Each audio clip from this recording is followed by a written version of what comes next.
본 방송에서 제공하는 투자 정보는 투자 판단에 대한 조언입니다. 방송에서 제공하는 주식의 가치, 가격 상승 및 하락에 대해서는 방송사에서 보장하지 않습니다. 여러분 안녕하세요. 주식 랩소디 오늘도 함께합니다. 자, 오늘도 다양한 이야기 저희가 준비했습니다. 이야기 보따리 같이 한번 풀어볼게요. 자, 함께해 주실 본부장님 인사 나눠보겠습니다. 안녕하십니까. 안녕하세요. 네, 반갑습니다. 네. 반갑습니다. 네. 바쁘죠 요즘? 바쁘네요. 네. 원래 안부 안 묻는데 그냥 살짝 물어봤습니다. 네. 왜냐면 저희가 할 얘기가 또 너무 많아가지고 네. 안부를 물을 시간이 없어요. 자, 네. 오늘 무슨 이야기부터 좀 일단 들어볼까요? 엔비디아가 이제 오늘 저녁에 우리나라 시간으로 오늘 저녁이죠. 음. 실적 발표를 하는데 내일인가요? 어쨌든 실적 발표를 하는데 네, 맞아요. 실적 발표를 앞두고 지금 블랙엘이 지금 어제 이제 말씀드리려고 그랬는데 과열 현상이라고 하죠.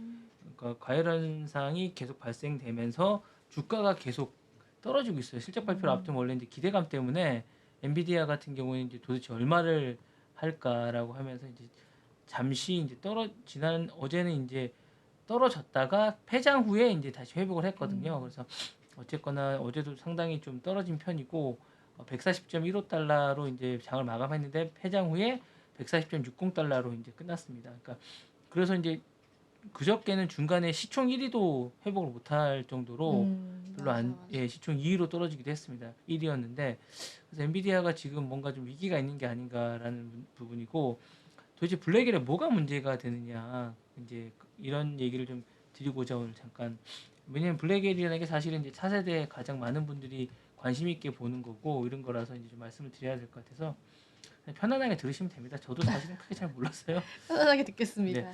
이제 이게 그 고용량 서버렉에 설치할 때 이제 이게 뭔가를 돌릴 때 과열 현상이 나타나고 이로 인해서 속도 저하가 나타난다는 거예요. 그러다 보니까 이걸 과연 사용하는 것이 맞는가라는 부분이 있고 이미 이제 이 문제가 발생했기 때문에 발생하지 않았으면 팔겠지만 발생했기 때문에 이걸 다시 설치하는 것들은 이제 더 이상 아니기 때문에 지금 기다리고 있는 구글이나 메타나 마이크로소프트 같은 그런 고객들한테 이걸 지금 해줄 수가 없는 거예요. 블랙엘을. 그럼요. 네, 전달해줄 수가 없는 거고 엔비디아 이제 AI 및 HP용 블랙엘 GPU 내부에는 그 72개의 프로세스가 있는데 이 서버를 이제 사용할 때 과열 현상이 나타난다. 그래서 이게 이제 이게가 렉당 최대 120kW를 소비할 것으로 예상되는데 이걸 이제 가열이 되다 보니까 자기 자신 스스로 자신들이 GPU 기능을 제대로 발휘를 못하는 겁니다. 그러니까 옛날에 이제 뭐 이게 비슷한 건지 모르겠지만 스마트폰을 뭐 쓰다 보면 자기가 자기를 제어해서 기능을 낮추는 기능이 있거든요. 과열 현상 때문에 스마트폰 과열 현상 때문에 기계 자체가 어떤 기능이나 이런 것들을 다른 성능을 저하시켜요. 왜냐하면 과열 현상을 안 나타나기 위해서 힘을 발휘하지 않는 거죠. 그래서 이제 이런 게 되니까 그러다 보니까 이제 전체적으로 성능이 저하되니까 구성 요소가 손상될 위기가 있어서 설계를 다시 해야 되는 게 아니냐라고 이제 자체 평가를 했고 업체에다가 이제 다시 넘겼다고 하거든요. 그러니까 이게 사실 문제가 돌려서 얘기하고 있지만 문제가 발생한 거예요. 그 납품을 못 하겠네요. 네네네. 야, 그러니까 이제 큰 돌려서 문제인데요? 이제 원체 제가 볼 때 엔비디아가 너무 큰 기업이고 세다 보니까 이제 우리 기대감이 크다 보니까 지르지를 못하는 듯한 큰 느낌. 문제인데요. 네. 예, 큰 문제인 것 같고 그러다 보니까 이제 이제 어떻게 이 부분에 대해서 이제 어떻게 하고 있느냐라고 이제 물어보니까 로이터 쪽에 이제 이 엔비디아 대변인은 기본적으로 이제 뭐 자세한 정보는 설명 안 하고 있습니다. 그러니까 잘 설계하고 있고 다시 설계하고 있고 가는 과정 중에 일부분이다. 이것도 어쨌든 다 예측했던 부분이다라고 얘기하고 있고 최대한의 성능을 발휘해서 좋은 제품을 만들겠다라는 어떤 그냥 일반적인 수사학적인 이야기만 하고 있어서 이게 도대체 어느 정도 문제고 어느 정도일지에 대한 것들이 잘 모르겠다고 얘기하고 있는 것 같습니다. 일단 이게 기본적으로 이제 엔비디아하고 애플하고 그 기업 철학의 좀 문제인 것 같은데요. 엔비디아는 기본적으로 이제 성능을 안정화시킨다는 발표하는 게 아니라 일단 발표하고 계속 발표하는 약간 이런 스타일이고 애플은 완벽해지기 전까지 발표를 잘 안 하는 스타일이거든요.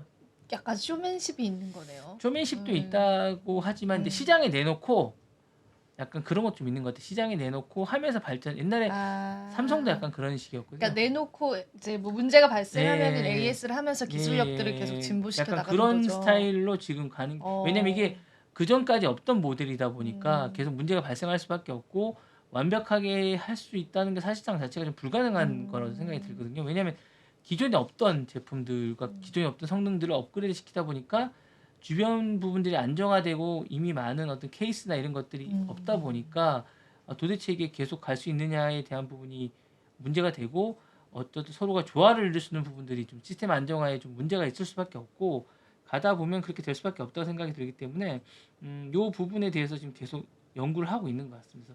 오류가 계속 생기고 있는 것 같고 기본적으로 이제 이런 것들을 쓰다 보면 기판의 열팽창으로 인해서 이제 뒤틀림이나 시스템 오류가 발생한다고 합니다. 그러다 보니까 분명하게 발생을 하는 것들을 시장에 계속 내놓을 수 없기 때문에 어쨌거나 이제 이 최종판이 어쨌든 10월 말에는 찍혔어야 되거든요. 많이 못 찍힌 거예요. 그럼 내년 1월에 양산 체제가 돼서 선보여야 되는데 출하가 돼야 됩니다. 내년 1월에. 지금 이렇게 되면 출하가 안 될 가능성이 상당히 높다고 볼 수 있겠죠. 제가 볼 때는 한두 달 늦춰질 가능성이 상당히 높습니다. 근데 사실은 8월 달에도 설계상의 결함 맞습니다. 때문에 예. 지연을 했었거든요. 네네네. 그러면 이제 시장에서 신뢰가 근데 이제 대안이 없기 때문에. 또 그런 네, 대안이 없기 때문에. 우리도 대안이 없는 사람이 돼야겠습니다. 네, 대안이 없기 때문에 맞네요. 왜냐면 이거보다 능가하는 GPU가 있거나 이거와 비슷한 GPU가 있다면 사용하겠지만 지구상에는 야. 지금까지는 없는 거기 때문에 블랙에러 1년치 완판된 이후에는 그만한 이유가 있거든요. 남보다 앞서가는 어떤 딥러닝을 하기 위해서 AI 기술을 발휘하기 위해서 왜냐면 돈을 싸들고 있는 사람들이 기다리고 있으니까 모든 AI를 하는 기업들은 블랙엘을 설치해야 된다고 생각을 하고 있고 블랙엘에 대한 기대감이 크기 때문에 하다못해 뭐 일론 머스크도 투자받아 전부 다 맞아요. 블랙엘 10만 개 사겠다는 거 아니에요. 예. 그러니까 그런 상황이다 보니까 이거에 대해서 뭐 다들 기다릴 수밖에 없는 거죠. 예. 사실은 이제 슈퍼 을이 된 거죠. 어떻게 보면 구매자가 이제 슈퍼갑이 아니라. 그렇습니다. 이게 참 시장의 논리네요. 대체제가 없다라는 네네네네. 게 얼마나 막강한 파워가 되는지. 맞습니다. 예. 그걸 보면서 저도 대체제가 될 수 없는 아나운서가 돼야겠다 이런 생각을 이미 좀, 뭐 그러고 계십니다. 그런 생각을 좀 하게 됩니다. 자, 오늘 시장에서 또 자율주행 관련해서 굉장히 좀 뜨거웠어요. 그 규제를 완화할 거라는 얘기가 자세히 듣고 싶어요. 네, 어떻게 일단 진행되고 있어요? 기본적으로 도널드 트럼프 대통령은 이제 그 기본적으로 이제 뭐 주먹 구구식이고 밀어붙이기식이라는 독불장군 스타일의 그런 느낌과 다르게 그분이 돈을 번 이유는 있습니다. 그러니까 지난주에 이제 저희가 도널드 트럼프에 대해서 이제 경계톡에 잠깐 이야기는 했었는데 그분 생각보다 브라이트하고 스마트한 분이십니다. 예, 이제 지금의 이미지는 제가 볼 때 좀 약간 정치적으로 만들어진 이미지? 왜냐하면 그 상대했던 그 대통령 후보자들이 상대적으로 도널드 트럼프와 극점에 있는 분들이다 보니까 약간 자기는 강하고 마초적이고 강한 아메리카를 이끌어갈 그런 느낌을 주기 위해서 아마 그렇게 만들어진 게 좀 아닌가라는 생각이 드는데 제가 볼 때는 기본적으로 약간 합리적인 사람이에요. 어느 정도로 보면 그러니까 이익에 그러니까 장사에 관해서 손해를 안 본다는 건 자기 무조건 정치적인 이유로 해서 자기 이익을 포기하는 건 아닌 것 같아요.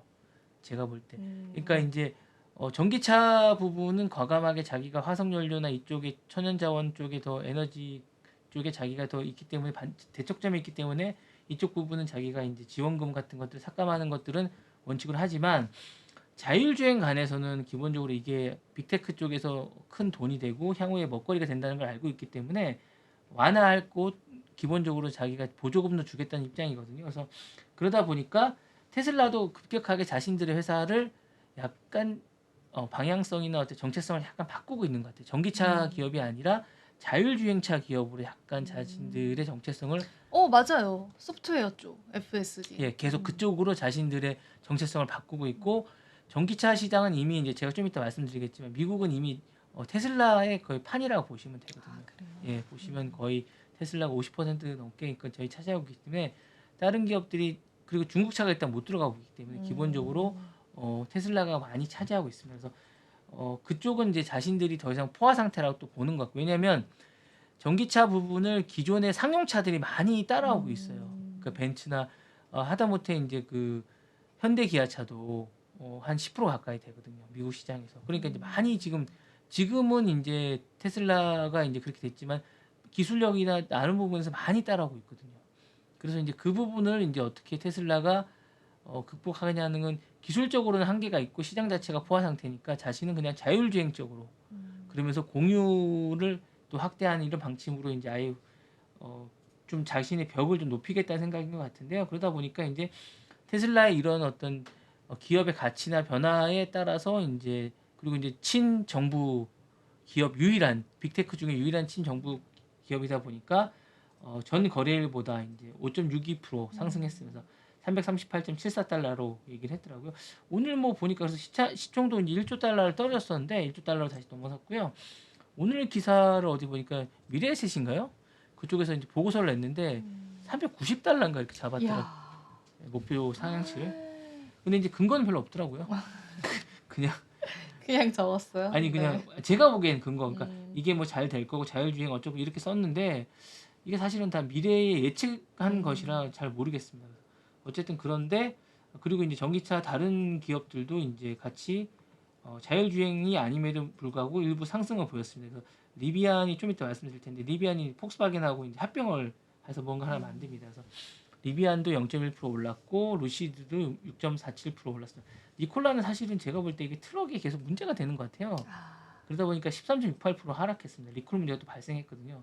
2달러를 벗어나지 못하고 박스권에 갇혀가지고 2달러 위를 가지를 못하고 있는 것 같아요. 계속 3달러를 못 돌파하고 있는 듯한 느낌입니다. 그래서 니콜라는 계속 좀 문제가 있는 것 같고 사실 리비아는 지금 자금 문제가 좀 있습니다. 그래서 이 부분에 관해서 이제 좀 하고 있는 것 같고 트럼프 행정부는 기본적으로 자율주행 쪽은 이제 잘 하고 있는 것 같습니다. 아까 이제 모두 좀 말씀을 드렸는데 리비안이 전기차 경쟁에서 좀 뒤지고 있는 것 같아서 폭스바겐하고 합작법인을 맞아요. 세울 생각을 하고 네. 있으면서 이제 이게 이제 문제가 뭐냐면 지금 이제 그 현대차가 한 2위 정도, 3위 정도 되거든요. 현기차가 좀 위기가 있을 수 있다는 아 생각이. 그래요? 왜냐하면 이제 두 개가 윈윈할 수가 있기 때문에 두 개가 합치면 상용차 있는 폭스바겐 쪽하고 전기차 쪽에 있는 근데 리비안은 계속 개정난에 휩싸여서 어쨌든 이제 모델이나 이런 개발비보다는 전기차 기술 쪽에 좀 치중할 거고 모델이나 마케팅이나 판매 쪽은 폭스바겐 쪽을 좀 활용하겠다는 생각인 것 같아요. 왜냐면 이걸 다 넓히다 보면 너무 상용차 시장이 아니다 보니까 너무 힘들거든요. 그러니까 물론 이들도 뭐 그 테슬라처럼 온라인으로 계약하고 뭐 이런 걸 하겠지만 기본적으로 이게 돈이 많이 직원을 더 줘야 되고 할 수밖에 없거든요. 그러니까 이제 좀 힘들 수밖에 없다고 생각하는데요. 그러니까 리비안의 이제 테크놀로지 이제 왈신 벤사이드라는 분하고 이제 그 폭스바겐 쪽에 있는 수석 부사장 쪽에 공동 책임자가 이제 서로 모여가지고 한다고 합니다. 그래서 현재 그 평균 전기차는 현대차가 8.83% 정도 되고요. 리비안이 4.06%, 폭스바겐이 4.03%입니다. 그래서 두 개를 합쳐도 아직은 현대차를 넘지는 못하는데 합쳐지면 시너지가 날 것 같아요. 거의 현대차 육박하는 시너지가 날. 제가 알기로 지난 연도에 50만 대 정도 미국에 수출한 걸로 알고 있는데 예, 그 정도인 근데 것 같더라고요. 그거를 이제 점유율 자체가 좀 네네. 다운그레이드될 수 있다라는 맞습니다. 거죠. 그 정도 판 것 같더라고요. 그렇죠. 제가 지난해 50만 대 정도 많이 제가 알고 파셨더라고요. 있는데. 네, 많이 팔긴 했고 예, 전체 그 판매량 수출량의 한 70%, 그러니까 비율이 꽤 미국 네. 쪽으로 많이 매출이 나가는데 네, 맞습니다. 그거에 관해서 위협을 지금 받을 수 있다라는 네, 거잖아요. 현대 기아차가 지금 보면 아이오닉이 가장 잘 인기가 팔리고. 좋고요. 그다음에 기아 EV6와 EV7 그다음에 아이오닉 5가 제일 인기가 좋고 그다음에 이제 이런 식입니다. 니로가 그나마 제일 인기가 없는 것 같습니다. 그래서 요 퍼센테이지가 니로는 거의 퍼센테이지가 안 잡히고 1% 내외인 것 같고요. 나머지가 이제 2%에 3%, 아이오닉 5가 3% 정도 차지하고 있습니다. 요게 다 합치면 8.1% 되는 것 같습니다. 전기차. 그래서 그렇게 이제 앞서가고 있는 것 같습니다. 그래서 현대차도 이제 그 사실은 이제 현기차도 여러 가지를 해서 이제 모델을 해야 될 것 같고 뭔가 합종 연행해서 단독으로 하는 것보다 뭔가 방법을 좀 찾아야 되지 않겠냐라는 생각이 듭니다. 그래서 일단 이런 게 하나 있고요. 그다음 미국 전기차 시장에서 전기차가 이제 전체 점유율에서 10% 정도를 지금 차지하고 있습니다. 많이 차지하고 있거든요. 기본적으로 많이 차지하고 있는데 기본적으로 테슬라가 거의 왕국입니다. 네, 미국 내에서는요? 네, 테슬라의 지난해 판매차를 보면 테슬라가 거의 뭐 차지하고 있고 테슬라가 상반기에 보면 Y 시리즈 있지 않습니까? 네. 그 판매차 Y 시리즈. 예, 그 차가 제일 많이 팔렸습니다. Y가 35%가 팔렸고요. 모델 3가 11% 정도 팔렸습니다. 그 이후에 이제 상용차가 10%, 그러니까 두 자릿수의 퍼센테이지를 갖고 있는 상용차는 없습니다. 그러니까 전반적으로 이제 테슬라가 전반적으로 하고 있는데 이제 문제는 상용차들도 많이 따라오고 있다는 겁니다. 기본적으로 상용차들도 많이 따라오고 있어서 벤츠나 뭐 크라이슬러나 이런 쪽에서도 계속 지금 잘 만들고 있어서 이 부분들이 어떻게 이제 앞으로 향후에 그게 매칭이 될지에 대한 고민이 좀 있는 것 같습니다. 네. 네.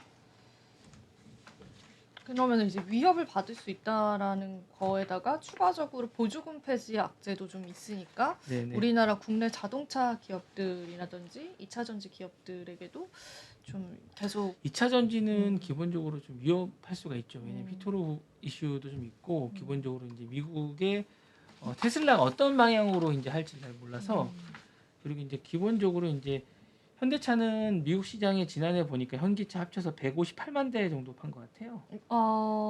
현기차 합쳐가지고요. 합쳐서 158만 대 정도 판 것 같고 두 전체 이제 판매량을 보니까 지난해 9.4% 정도 되는 것 같습니다.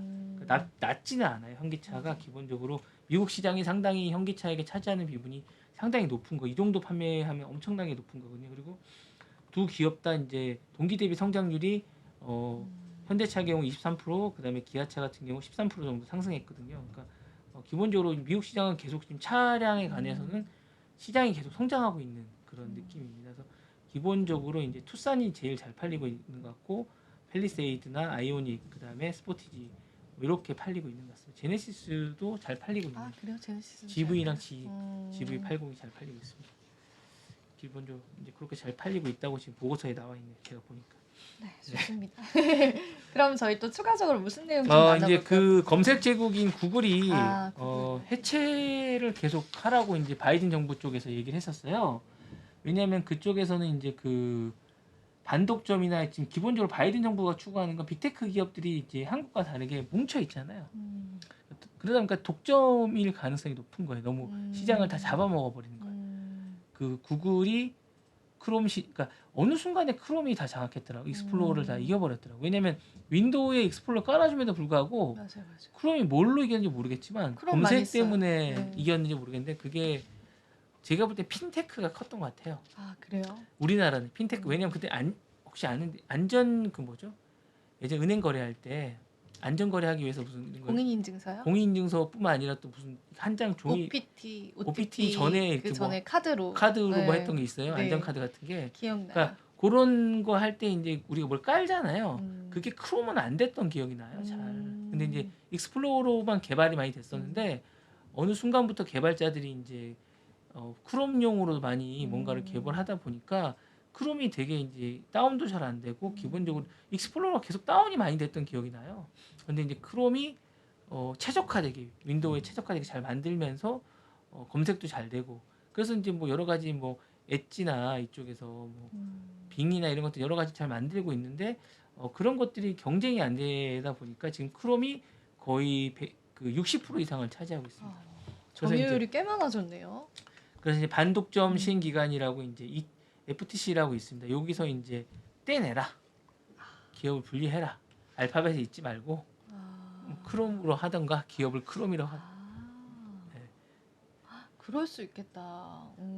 오히려 이제 그 반독점에 걸리니까 떼내라고 얘기하는데 어떤 면에서 반독점이 걸린다라고 그 포인트가 시장을 많이 차지하고 있으니까 예. 그러니까 이 전체적으로 이제 얘네 갖고 있는 게 어쨌든 그 IT 쪽에 우리나라도 이제 그런 게 있겠죠. 정보통신을 따지면 뭐 그 만약 KT가 IPTV나 이런 것들 다 점유율인데 몇 프로 이하여야 되거든요. 그래서 맞아요. 그걸 넘기면 안 되는 게 그게 독점으로 치거든요. 그러니까 이런 것처럼 알파벳도 자기네들 IT 쪽의 어떤 분야에서 검색이나 유튜브나 이런 것들이 갖고 있는 분야에서 점유율이 있을 거예요. 그 어떤 사용자 사용도에 대한 점유율을 지나치게 많이 과도하게 하고 있기 때문에 자신들이 가지고 있다라고 생각하고 있고 더 문제는 공화당이 크롬을 싫어해요. 알파벳을. 그래요? 왜냐하면 아무래도 자기 의사를 자유롭게 표현하고 그러다 보니까 그쪽에 공화당 쪽에 안 좋은 기사나 안 좋은 내용들을 크롬이 공화당 약간 그런 피해 의식이 있는 거예요. 그래서 그 지금 부통령 후보인 러닝메이터는 이걸 자꾸 없애고 싶어요. 분리시키고 해체시키고 싶어 하거든요. 근데 이제 재미있는 건 아까 제가 말씀드렸다시피 트럼프는 그거에 대해서 약간 다른 견해를 가지고 있어요. 어떤 견해 갖고 있어요? 악연도 있고 독점 해소도 명분도 있지만 굳이 해체를 하지 않고서도 자신은 통제할 수 있다고 보는 거죠. 왜냐하면 좋은 기업을 굳이 해체할 필요가 있겠냐라는 생각을 하는 겁니다. 그러니까 그렇게 했을 때 다시 그런 기업을 만들기 너무 어렵다고 생각하는 거예요. 자신도 물론 뭐 그쪽하고 그렇게 생각하지만 회사를 망치지 않고도 공정하게 만들 수 있다라고 얘기를 해서 요거에 대해서는 좀 신중한 입장인 것 같아요. 그리고 뭐 그 부통령은 구글의 검색 알고리즘과 뉴스 배치가 정치적으로 민주당에 편향돼 있다. 우리나라도 국힘이 약간 그런 얘기를 하고 있지 않습니까? 포탈에 대해서. 그래서 유튜브도 약간 그런 얘기를 하고 있는데 좀 비슷한 것 같아요. 그래서 그렇게 얘기해서 부통령은 해체하고 쪼개야 된다고 계속 얘기를 하고 있어요. 너무 강력하고 혁신 장려를 위해서는 쪼개야 된다. 구글이나 애플이나 메타, 아마존도 다 쪼개야 된다고 얘기를 하는데 우리나라는 다른 이유로 쪼개야 되는 거죠. 우리나라는 상장시키려고 쪼개는데 좀 다른 것 같습니다. 그래서 그런 부분들이 있는 것 같고 그래서 이제 그 부분에 대해서 이제 좀 하는데 그 트럼프는 약간 좀 반대 의견이라 약간 희망은 있는 것 같습니다. 왜냐하면 트럼프 이렇게 반대를 하면 사실은 안 쪼개질 가능성이 바이든이 이거 추진한 거거든요. 쪼개는 부분에 대해서는. 그래서 좀 제가 볼 때는 이 부분에 대해서 나름대로 좀 긍정적이지 않은가 그런 생각이 좀 들면서 어쨌거나 이제 요 업계 하나 있고 제가 예전에 한번 말씀드렸는지 모르겠는데 스마트폰 내에 검색 엔진 설정하기 위해서 이제 기본적으로 예전에 의무적으로 장착해야 되는 게 있었잖아요. 플레이스토어나 이런 데다. 그거 이제 없다고 없이 할 네, 수 근데 있다고. 일단 항소 의견을 밝혔어요. 그래가지고 아. 약간 이제 약간 멈춰져 있어요 일부. 아. 그리고 이제 이 운영체계 일부를 매각하라고 그랬는데 12월에 이제 구글 자체 시정안을 좀 받아볼 생각이래요. 그래서 이제 내년 4월쯤 돼야 결정될 것 같습니다. 양쪽 의견을 받고 최종적으로 시정안을 내놓을 생각이라고 하니까 제가 볼 때는 이게 막판에 빅테크 많은 기업들이 제가 보기에 트럼프 쪽으로 많이 돌아섰거든요. 맞아요. 그 전화도 선거 네. 중에 네. 그 연락도 안 하던 이런 전화하고. 사람들이 전화도 하고 뭐 오라는데 가고 뭐 이랬던 것 같아요. 그래서 말도 잘 듣고 그 사람들이 그 전에는 아예 들어보지 않던 사람들이 들여다보고 이제 이야기도 하고 이런 거 보니까 아무래도 제가 볼 땐 그런 빅테크 기업들 그리고 이제 맨하탄 프로젝트라는 AI 프로젝트가 있는데 거기 빅테크 기업이 꼭 필요해요. 그러니까 이제 트럼프 입장에서는 이런 기업들 해체해 가면서 굳이 그럴 필요가 있겠느냐. 자기들은 이 빅테크를 앞세워서 중국과 경쟁하고 군사적 우위를 누리겠다. 왜냐하면 이 빅테크 기업들이 그런 쪽에 아주 발달돼서 잘 할 수 있거든요. 사실은 현대전은 사실은 무기만 가지고 할 수 있는 게 아니라 정보나 뭐 여러 가지 이런 것들을 해야 되는 부분이 많이 있다 보니까 빅테크 기업들의 도움이 절실하거든요. 그러니까 그런 부분들에 대해서 좋은 인력도 가 있으니까 아무래도 이제 정치적으로든 성향으로서는 자기가 이제 구호를 이렇게 외쳤지만 같이 손을 잡을 가능성도 있지 않을까라는 생각이 듭니다. 제가 보기에. 빅테크 기업들에 관해서 흥미롭네요. 네네. 계속 좀 지켜보면 좋을 네. 것 같아요. 그리고 이제 보잉이 이제 그 최근에 사업장에 2,500명을 해고했습니다. 그러니까 이제 구조조정이 들어갔군요. 예, 벌써 17,000명 해고하겠다는 그거의 일환인 것 같고요. 실적은 지난번에 사실은 좋았습니다. 사실 실적은 좋았는데 기본적으로 그 실적이 좋고 이제 주가가 오르는 이유는 이런 해고를 발표했기 때문이 아닌가라는 생각을 하고 있고요. 그 다음에 이제 내년 1월 17일까지 급여를 지급하겠다고 하고 우리나라는 30일 전에 이제 해고 통보를 해야 되는데 미국은 고용 종료 60일 전에 해야 된다고 합니다. 그래서 이제 내년 1월에 이제 해고를 할 거라서 지금 통보를 하는 거죠. 아이고 어떡해요. 그럼 실업자가 또 많이 많아서 전 세계적으로 17,000인데 이제 미국 공장 두 곳에만 2,500명. 보잉 왜 힘들대요? 항공 뭐 그렇게 악재는 아니지 않아요? 그 코로나를 거치면서 그때. 예, 그때 이제 어쨌거나 회복을 못했구나. 회복이 잘 안 되고 있는 거예요. 그리고 이제 비행기를 기본적으로 많이 항공사들이 어려웠지 않습니까? 비행기 수요가 없는 겁니다. 많이 이제 비행기를 비행기 자체 수요가 보잉은 비행기를 만든 맞아, 회사니까 만든 회사니까 비행기를 많이 사줘야 되거든요. 그러니까 비행기를 운영을 안 했으니까 그거 이제 교체 시기가 아니고 더더군다나 운행을 안 하니까 살 이유가 없는 거예요. 코로나 그렇네요. 때. 그러니까 그때 다들 놀기 시작했고, 그러니까 그 3년 동안 거의 3년이었잖아요. 코로나가 팬데믹이 3년 정도였는데 그때 보잉은 제가 볼 때는 거의 비행기를 못 팔았다고 봐야 돼요. 왜냐하면 비행기 운항이 안 됐으니까 전 세계가. 예. 전 세계가 비행기 운항이 안 됐으니까 화물 정도만 됐다고 보는데 그게 얼마나 되겠습니까? 사람들 못 나르니까. 그쵸. 그러면 그 비행기를 새로 살 이유도 전혀 없고 수요도 없고 3년 동안 그게 전혀 없을 거라고 보는 거거든요. 그리고 많은 항공사들이 또 망했고 그러면서 힘들어졌고 그러다 보니까 우리나라만 해도 저가 항공이 지금 많이 움직이지만 그때 당시는 3년 동안 거의 안 해서 힘들었거든요. 맞아요. 구조조정도 많이 하고 그러면 그 저가 항공의 비행기가 다 놀고 있었거든요. 그러니까 비행기를 매년 뭐 만약에 얼마씩 팔아야 됐었는데 3년 동안 지금 아무것도 못한 거거든요. 그렇네요. 아, 네. 그때 그걸 적자폭을 못 메꿨구나. 네. 아. 메꾸기가 쉽지 않죠. 대체제가 없으니까. 비행기는 대체제가 없습니다. 뭔가를 메꿀 수 있는 왜냐 그리고 보잉은 단순히 보잉 하나만의 사업이만 있는 건 아닐 거예요. 거기 그쵸. 부품 회사들도 그 많이 안에, 있을 거고 네. 그다음에 기내 다른 사업도 많이 할 거고 이렇게 보다 보니까 보잉 자체가 너무 덩어리가 크고 너무 센 거예요. 그러다 보니까 이 안에 있는 분들이 여러 가지 일을 못 하게 되는 거고 신제품도 안 나오게 되고 이게 어쨌든 기관 산업이다 보니까 먹고 사는 사람이 너무 많거든요. 그러니까 이제 이게 단순히 한 대 팔면 뭐 몇백억씩 받는 거니까 수익도 몇백억씩 떨어지고 그러니까 좀 문제가 좀 많은 것 같습니다. 그래서 힘들게 되는 것 같고 그 다음에 이제 보니까 이제 그것뿐만 아니라 이제 파업도 좀 많았던 것 같아요. 미국에서 파업도 많고 사고도 몇 번 있었고 그러니까 보니까 맥스 737 맥스 9이라는 여객기가 동체 일부가 비행 중에 이제 떨어져 나가면서 이걸 안 사기 시작한 거예요. 아 맞다. 보잉 사고 있었다. 네, 그러니까 그거에 대해서도 네, 두려움 예, 있겠어요. 그러니까 보잉을 안 신뢰가. 사고 근데 보잉 말고는 보잉이 문제가 뭐냐면 보잉 말고 비행기를 살 수 있는 데가 많아요. 아, 또 그럴 에어버스도 수가 있고 있으니까. 아니 비행기 많잖아요. 회사가 미국만 있는 게 아니거든요. 그리고 이제 미국 내에도 이제 많이 있으니까 비행기를 살 수 있는 회사가 보잉만 있는 건 아니에요. 보잉이 크긴 하지만 그러니까 뭐 에어버스도 있고 비행기를 만들 수 있는 데 많거든요. 그래서 살 수 있는 데도 많고.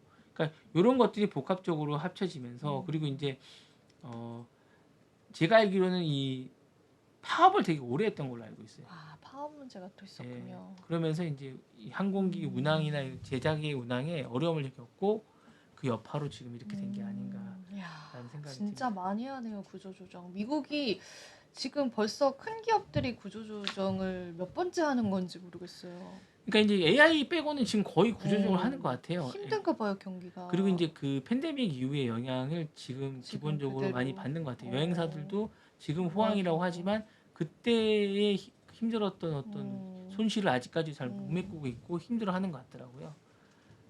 예, 그런 것 같습니다. 그래서 많이 통폐합이 되는 것 같고 뭐 호텔 예약 사이트나 이런 것들도 지금 계속 어디에 지금 뭐 통폐합되고 뭐 판매되고 이러고 있는 것 같고요. 상당히 힘든 것 같습니다. 기본적으로 여행을 많이들 가고 있지만 아직도 여행 가는데 망설이는 분들이 꽤 계시고. 맞아요. 네. 상당히 비싸더라고요 비용이. 아 최근에 안 가봐서 모르겠어요. 많이 비싸요. 항공값이 좀 그러니까 많이 이제 가까운 데 비싼가요? 가는 건 또 뭐 이렇게 쌀 수는 일본? 있는데 일본도 제가 이제 여러 가지가 있는데 가까운 도쿄나 뭐 오사카는 싼데 또 뭐 호타루나 이런 데 가는 건 또 비싸더라고요. 홋카이도 이쪽으로 위쪽으로 가는 거는 또 꽤 비싸고 항공편도 없고 그러니까 가볼 만한 곳들 있지 않습니까? 자주 가는 비즈니스 트랩 말고 뭐 가볼 만한 곳 장거리 여행은 꽤 비싸고 얼마 전에 그 스웨덴도 제가 물어봤는데 700만 원이래요. 스페인 700. 스페인. 네, 스페인 700만 원이래요. 그 왕복 항공권이요? 예. 이야. 그러니까 그 전에 한 2배 정도 뛰었으니까 이야. 이게 뭐 어떻게 되지가 않는 거예요. 이야. 그 전에는 이제 그 절반 값 정도였던 네, 걸로 알고 그 있는데. 싸게 가면 한 200만 원대도 갈 수 있고 막 이랬었거든요. 유럽 여행을. 700이요. 네, 그러니까 이제 이게 진짜 많이 너무 비싼 비싸졌네요. 네, 700만 원 정도 되니까 엄두가 안 나는 거예요. 엄두가 안 나고. 네, 제가 아시는 분이 뭐 스페인 하우스 이런 걸 좀 그런 비슷한 걸 하면서 스페인 여행사 비슷한 걸 하셨는데 그분이 너무 힘들어 하시더라고요.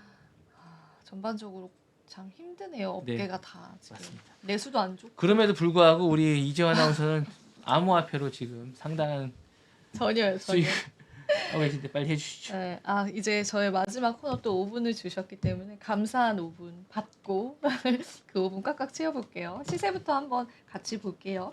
비트코인 견주해요. 좋습니다. 계속 9만 1,000달러 그 신고가 영역에서 그래도 속폭의 등락만 반복하면서 지금 좋은 흐름이 이어져가고 있고요. 이더리움이 생각보다 많이 안 올랐어요. 비트코인 대비해서. 그래서 왜 안 오릅니까? 지금 비트코인은 1억이 넘었는데 이더리움 왜 안 오느냐고 제가 물어보고 싶었어요. 여러 가지 의견이 네네네. 있는데 뭐 예전만 못하다 이런 의견들도 좀 예전만 있기도 못하다는 하고 건 어떤 의미예요? 그게 사실 이제 이더리움이 원래 POW에서 POS로 전환을 했거든요. 네네. 근데 그게 이제 뭐 채굴 방식에서 발행 방식으로 쉽게 이야기하자면 아. 그렇게 전환이 그럼 발행이 됐던 되면 많이 발행할 수 있다는 거네요? 재단에서 발행을 그러니까 자기들이 좀 발행하고 하는 싶으면 마음대로 할 수 있다는 거네요? 네, 그게 또 그렇게도 다가오기도 하는 거죠. 그래서 네. 그런 부분들 때문에 뭐 증권성 여부도 약간 그런 채굴로 해야죠. 유한해야지 이게 가치가 있는 거 아닙니까? 네, 그래서 사실은 시장에서는 비트코인만 인정하는 그런 세력들도 있어요. 그러니까 나는 비트코인 외에는 코인을 인정하지 않겠다 이런 의견도 그렇죠. 있고. 자원이 유한해야 가치가 있는 거죠. 예, 그래서 이게 이제 재단에서 당연히 물론 제한된 발행을 합니다. 그리고 뭐 이 재단이 뭐 이익을 엄청 추구하는 재단은 아닌데 그래도 이제 여러 가지 그런 것들이 맞물리면서 또 가치를 못 받고 있고 반면 솔라나는 이제 같은 솔라나는 또 왜 뛰는 거예요? 네, 또 엄청 뛰는 거예요. 리플하고. 그러니까 솔라나를 기반으로 한 프로젝트들이 좀 지금 굉장히 많기 때문에 활용도가 일단은 좀 좋은 면들이 예를 들면 부각을 어떤 게 받는 것 같아요. 그거는 이제 시간상 아니 더 나중에. 해주세요. 이게 중요해요. 이게. 네. 이게 많은 분이 관심이 가지기 때문에 다음 시간에 네, 줄여서 다음 시간에 한번 이제 네. 아니, 솔라나 프로젝트 한번 경계태국 시간에 경계태국 줄이더라도 예. 요거는 이제 좀 공부를 해야 되세요. 네. 그리고 이제 도지코인이 드디어 조정이 나오고 있습니다. 드디어 이제 그 매물로 급격한 상승세가 멈추고 살짝 이제 머물러 있고요. 많이 큰 폭으로 하락하진 않았어요. 일주일 기준으로 뭐 4% 하락했는데 그 전에 뭐 100% 가까이 폭등을 했었기 때문에 그리고 리플 코인이 지금 1.12달러, 그러니까 고점을 찍고 현재 살짝 조정 중이다. 그렇게 보시면 되고, 자 오늘의 또 뉴스들 하나하나 좀 네. 이야기 나눠보겠습니다. 재미난 뉴스들 또 많이 있더라고요. 그래서 최근에 비트코인에 관한 기관 투자자가 주간 22억 달러 암호화폐 유입을 했다라는 그런 소식인데요. 코인쉐어스가 기관 투자자들이 암호화폐 투자 시장에서 총 22억 달러를 유입시켰다라고 네네네. 이제 이야기를 했습니다. 그래서 올해 들어서 주간 최대 유입 기록으로 시장의 강력한 상승세를 뒷받침하고 있다라고 했습니다. 그래서 이 펀드 보고서에 따르면은 암호화폐 투자 상품의 올해 누적 유입액이 335억 달러로 역대 최고치를 기록을 했다라고 하고 이번 주 초에만 30억 달러가 유입되었고 비트코인이 가격이 사상 최고치를 경신한 후반에는 8억 6,600만 달러의 유출이 또 발생을 했대요. 그럼에도 이제 총 자산 운용 AUM이라고 하거든요. 이게 1,380억 달러로 사상 최대치를 기록을 했다라고 합니다. 일단 이번 유입에 관해서 우리가 또 해석을 해봐야 되잖아요. 이번 유입 같은 경우에는 공화당 선거 승리로 인해서 시장의 긍정적인 분위기가 맞물려서 이런 유입이 있었다라고 여러분들 보시면 되고 기관 투자자분들이 관심이 많다라는 거예요. 이제 그만큼 뭐 시장에서 일부의 포트폴리오로 가져가는 이제 한 기업에서 포트폴리오로 채택을 하는 그런 경우의 수들도 되게 많았고 그다음에 실제로 ETF를 운용하고 있는 블랙록 같은 경우에는 정말 많은 비트코인 매입을 지금도 진행을 하고 있습니다. 그래서 그건 제가 나중에 블랙록이 얼마나 비트코인 가지고 있는지 그것도 데이터 자료 찾아보면 있더라고요. 그래서 그것도 브리핑 같이 좀 도와드릴게요. 근데 비트코인 지갑이 있잖아요. 네. 그 지갑에 비밀번호를 잃어버리면 못 찾는 겁니까? 그러니까 일반 거래소 말고 내 개인 콜드월렛 네, 말씀하시는 거죠. 근데 그거를 그렇기는 한데 네. 다 이제 금고 같은 데에 보관을 해놓으신대요. 그래요? 절대 잊지 않고. 근데 그걸 잊어버리겠어요, 설마? 왜냐면 그 콜드월렛에 놓을 정도면 상당한 양을 네. 아마 비축을 하고 계실 텐데 우리 같은 이제 소매 투자자들에게 거래소 비번 찾으면 되는 건데 네네네. 이제 그분들 콜드월렛이라는 건 그냥 진짜 이러한 노트북에 담아가지고 가지고 계신 거거든요. 거래소로 안 보내고. 근데 그 지갑에 관한 주소라든지 비번 같은 건 당연히 엄청 잘 기억을 하고 계시지 않을까. 근데 그 5번 틀리면 날아가는 건가요? 그건 모르겠어요. 영화에서 본 것 같은데요, 그거는. 아니 그 진짜로 그런지 아닌지 한번 알아봐 주세요. 다음 주에. 한번 알아봐주세요. 왜냐면 자꾸 숙제 주시. 누가 저한테 그 네. 5번 틀리면 날아간대요? 뭐 날아가서 못 알아듣는 예전에 영화에서는 10번으로 알고 있는데 한번 알아볼게요. 네. 영화에서 그렇게 나왔었고 그리고 이제 또 다음 소식 바로 한번 보겠습니다.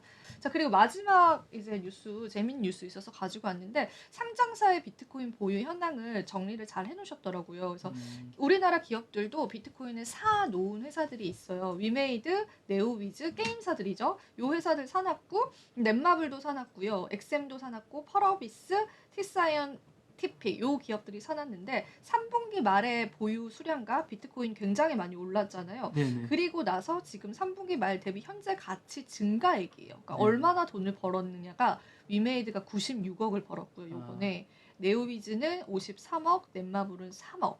그리고 이제 다른 기업들은 조금 더 적긴 하지만 그래도 비트코인이라 해서 아. 굉장히 많이 돈을 벌었고요. 그리고 마이크로스트래티지 굉장히 유명해요. 그러니까 비트코인을 굉장히 많이 매입하는 회사거든요. 미국에 있는 이제 회사인데 이분이 마이클 세일러라는 분이신데 예전부터 비트코인을 굉장히 옹호했었던 CEO 세요? 인물이었어요. CEO세요. 네. 그래서 이분께서 비트코인을 2020년부터 적극적으로 매수했고요. 최근에 또 샀대요. 지금 가격에서 더 매입하셨대요. 그래서 이번에 추가 매수를 포함해서 현재 33만 1,200개를 보유한 세계 최대 비트코인 보유 회사래요. 네. 그래서 이분 같은 경우에도 하나로 환산을 하면 41조 9천억 원에 달하는 금액을 비트코인으로 가지고 있다. 진짜 많네요. 네, 라고 하고 올 들어 주가가 509% 올랐대요. 그러니까 이 회사가 또 미국 시장에 상장이 되어 있어요. 근데 사람들이 이제 이 회사를 비트코인 관련주로 엮어서 또 주가를 많이 올렸던 거예요. 그래서 이분은 비트코인을 선택하고 나서 우리 회사의 주가도 오르고 본인의 자산도 증액하고 네네. 굉장히 많은 그런 네. 지금 혜택을 비트코인으로 인해서 받고 있다. 그렇게 보시면 될 것 같습니다. 네. 이렇게 해서 오늘 또 뉴스 한번 마무리해 보도록 할게요. 시간 오버해서 죄송합니다. 아닙니다. 너무 네. 재밌었습니다. 네, 그럼 저희 오늘 또 주식 랩소디는 여기서 인사드려 보도록 하겠습니다. 여러분 고맙습니다. 감사합니다.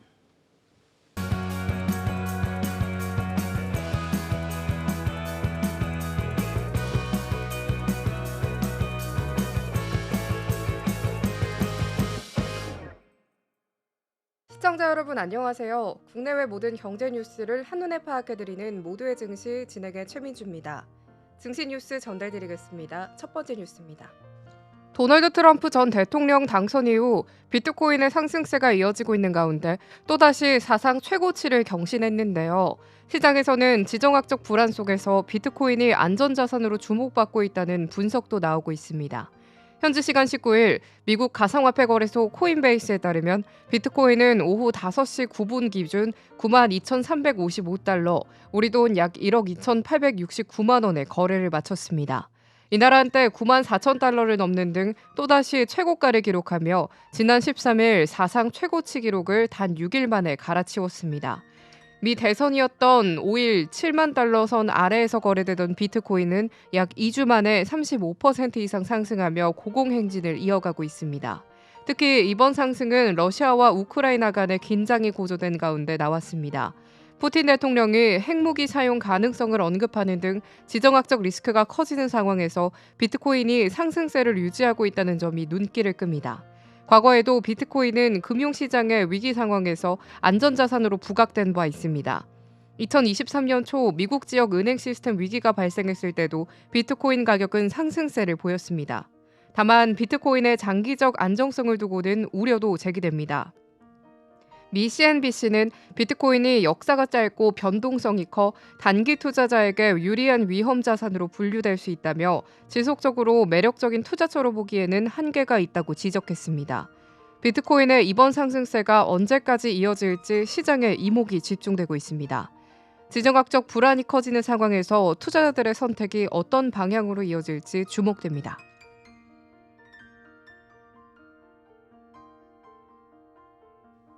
다음 소식입니다. 삼성전자가 반도체 패키징 사업 강화를 위해 중국 수저우 공장의 생산 설비 증설에 나섭니다. 이곳은 삼성전자의 유일한 해외 테스트 패키징 생산 거점인데요.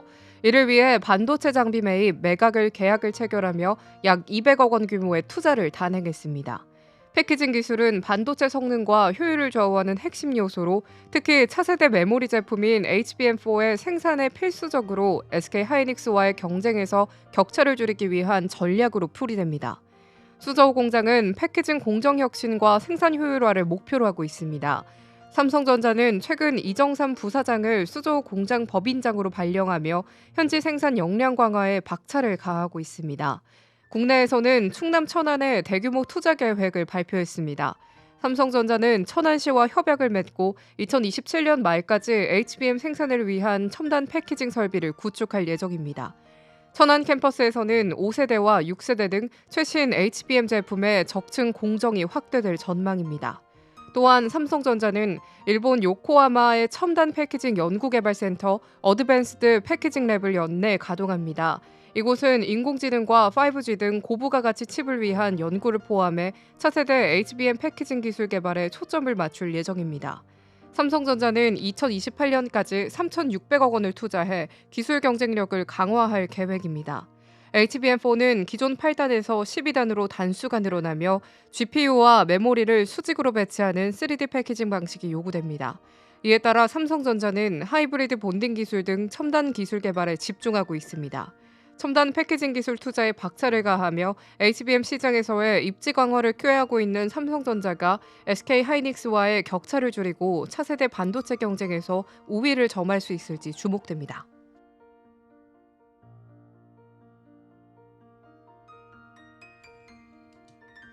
다음 소식입니다. 중국의 대표 기술 기업들이 미국 실리콘밸리에서 인재 확보에 총력을 기울이고 있습니다. 미국의 반도체 수출 규제로 인공지능 사업에 어려움을 겪는 상황에서 우수한 인재를 통해 AI 경쟁력을 강화하려는 전략으로 보입니다. 알리바바, 바이트댄스, 메이투안 등 중국의 대표 기술 기업들이 미국 실리콘밸리에 사무실을 확장하며 AI 분야 인재 채용에 나서고 있습니다. 알리바바는 최근 캘리포니아 서베일에 AI팀을 구성하고 응용과학자, 머신러닝 엔지니어, 제품 마케팅 관리자 등 다양한 직군의 채용 공고를 냈습니다. 이와 함께 오픈 AI 등 미국 AI선에도 기업에서 근무 중인 엔지니어나 연구자들에게 직접 접근하며 대대적인 스카우트에 나선 것으로 알려졌습니다. 한 연구자는 알리바바를 비롯한 중국 기업들로부터 수십 통의 이직 제안을 받았다고 밝혔습니다. 알리바바는 캘리포니아 AI팀을 독립적인 스타트업으로 분사할 계획도 세운 것으로 전해졌습니다. 메이투안 역시 최근 몇 달 동안 실리콘밸리에서 AI 개발팀을 확장하며 미국과 중국으로 가며 근무하는 체제를 운영 중입니다. 메이투안의 왕싱 CEO는 AI 경쟁력을 강화하기 위해 공동 창업자인 왕후 의원을 복귀시켜 차세대 AI팀을 이끌게 했습니다. AI 스타트업 문샷 AI도 실리콘밸리 주요 기업 출신의 엔지니어들을 적극 채용하고 있습니다. 문샷 AI의 공동 창업자 우유 씨는 메타와 구글 브레인에서 다년간 멀티모달 연구를 수행한 경력을 보유한 인물입니다. 바이트댄스 역시 여러 AI 프로젝트를 진행하며 틱톡에 첨단 AI 기능을 적용하는 연구팀을 운영하고 있습니다. 이들의 기술 수준이 매우 높은 것으로 평가됩니다. 한편 AI 분야에서 미국의 인재 유출이 심화되자 미국 상무부는 AI 모델 훈련에 클라우드 서비스를 사용하는 사용자의 신원을 확인하고 활동을 보고하도록 하는 새로운 규정을 제안했습니다. 중국 기업들이 실리콘밸리 인재 영입을 가속화하며 글로벌 AI 경쟁이 한층 더 치열해지고 있는 가운데 미국 정부의 대응이 향후 AI 산업에 어떤 영향을 미칠지 주목됩니다.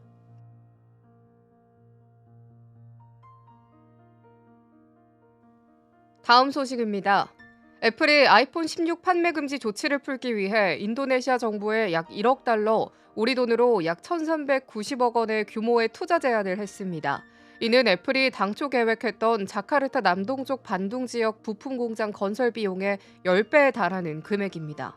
인도네시아는 자국 내 생산 및 현지 부품 사용 기준을 강화하고 있어 글로벌 기업들에게 강경한 입장을 유지하고 있습니다.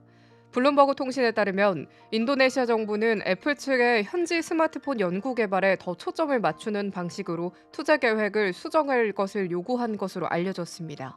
이번 투자 제안은 지난달 인도네시아 정부가 애플의 아이폰 16 판매를 금지한 데 따른 대응책으로 보입니다.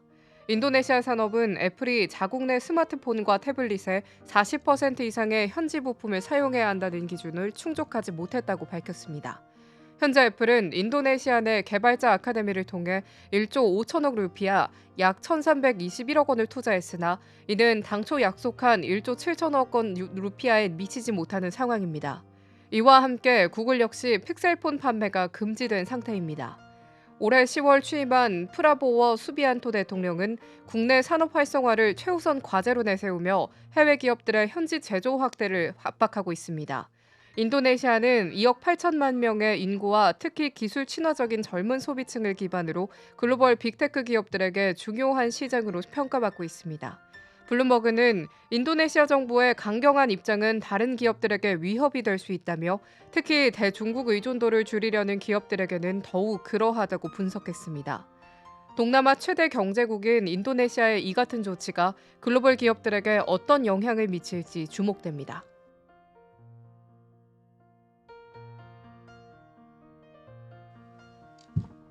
다음 소식입니다.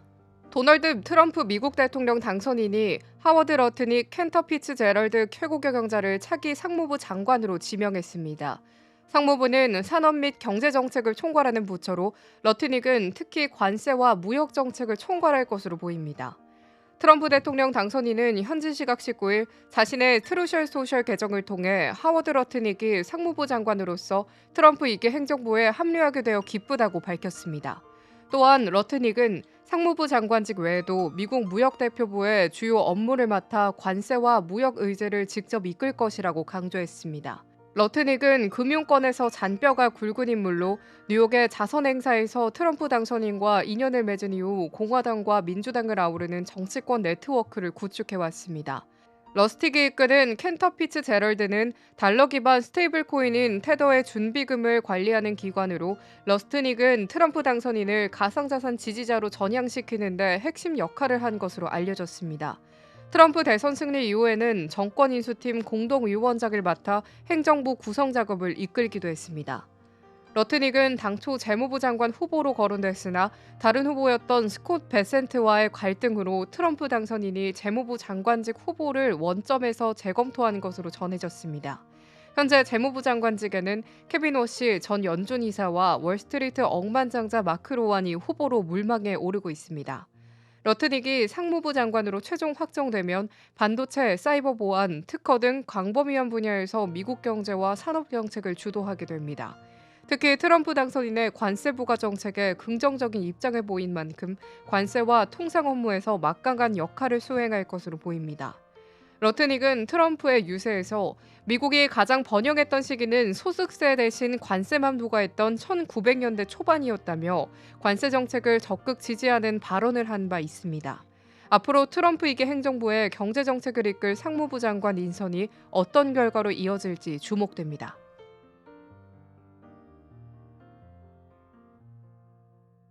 다음 소식입니다. 국내 모험 자본 투자가 2년째 하락세를 이어가며 좀처럼 반등의 기미를 보이지 않고 있습니다. 특히 초기 단계 신생 기업에 대한 투자가 줄어드는 가운데 자금은 성장 후기 단계의 기업에만 몰리고 있는 상황입니다. 이에 따라 국내 산업 자본이 외면받고 비트코인과 같은 투기성 자산으로 자금이 몰린다는 우려도 커지고 있습니다. 한국벤처투자에 따르면 모태 출판 펀드 신규 투자 금액은 2021년 3조 9,666억 원으로 정점을 찍은 뒤 지난해 2조 4,944원으로 2년 연속 감소했습니다. 올해 상반기에는 1조 1,099억 원이 투자되며 전년 동기 대비 2.3% 증가했지만 여전히 투자 시장이 바닥이라는 평가가 지배적입니다. 특히 투자 대상 기업 수는 2020년 2014개에서 지난해 1,459개로 27% 이상 줄어드는 등 전반적인 위축세가 이어지고 있습니다. 이 같은 하락세의 주요 원인은 기업 공개 시장 부진이 꼽힙니다. IPO를 통해 대규모 성공을 거두는 사례가 줄어들면서 투자자들의 관망세를 유지하고 있는 겁니다. 넘치는 유동성이 한때 스타트업의 기업 가치를 끌어올렸지만 이후 거품이 빠지며 대규모 투자 대상으로 꼽히는 조단위 기업을 찾기 어려워졌습니다. 자금 조달 여건도 악화되고 있습니다. 금리 인하가 지연되고 연속된 투자 실패 사례로 인해 자금을 공급하는 기관들도 조심스러운 태도를 보이고 있습니다. 이런 가운데 투자 자금은 국내 산업을 떠나 비트코인과 같은 가상자산으로 몰리고 있는 모습입니다. 최근 비트코인 가격은 9만 달러를 넘어서며 사상 최고치를 기록했고 투자자들은 가상자산에 관심을 집중하고 있습니다. 국내 주식시장보다 미국 주식시장을 선호하는 경향도 뚜렷해졌습니다. 한국예탁결제원에 따르면 15일 기준 국내 투자자들의 미국 주식 보관 금액은 약 995억 달러로 지난달 말보다 9.3% 증가했습니다. 모험 자본 투자의 침체가 지속되면서 신생 기업들의 자금 조달에도 어려움이 커지고 있습니다. 시장 회복을 위한 성장 분야 성공 사례가 나올 수 있을지 주목됩니다.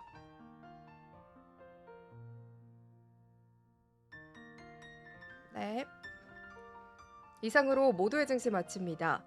본 방송에서 전달드린 내용은 투자 판단에 대한 조언일 뿐 해당 자산의 상승과 하락을 보장하지 않습니다.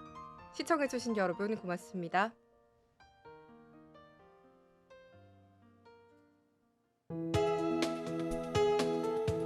본 방송에서 제공하는 투자 정보는 투자 판단에 대한 조언입니다. 방송에서 제공하는 주식의 가치, 가격 상승 및 하락에 대해서는 방송사에서 보장하지 않습니다.